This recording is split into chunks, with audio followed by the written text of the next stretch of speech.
how good that would be.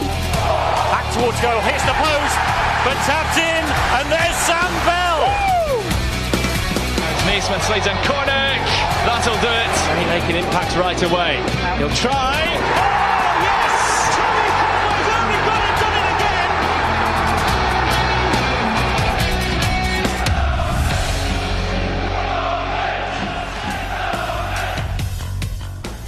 Well, trust me, the weather certainly is not on form, but Bristol City definitely have been as spring has sprung.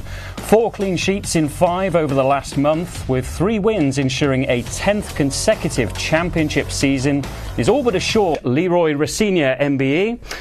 Leroy, last month has been very productive. What have you made of it?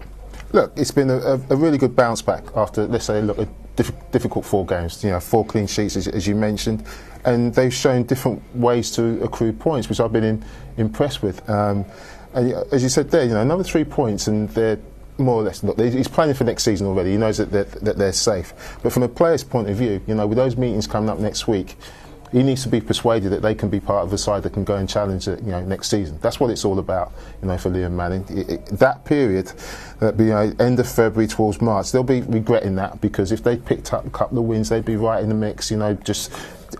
Just outside the playoffs, but challenging for the playoffs, and that's where he wants to be. So this is a big week. It's a big game for the players. If they go into it thinking they've got nothing to play for, they're still playing for their futures. And that, when you learn more about players when they lose games than you do when they win. So I think Liam would have learned a lot about the squad when they were coming off that difficult period, and he'll want to see that carry on towards the end of the season. And you want to give the fans a reason to be optimistic in the summer.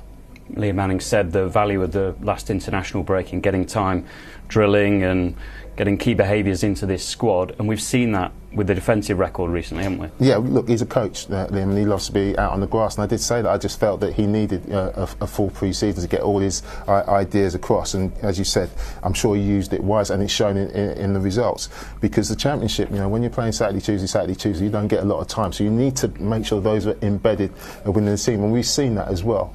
And off the back of that, with players, what I've really got to experience the city much. Obviously the football club, I wasn't really playing football for 6 months, so I feel like this last 4 months it's only really me starting to experience it, and real nice city, and loving it. That's good. It must have been, let's go back to just before you came to Bristol.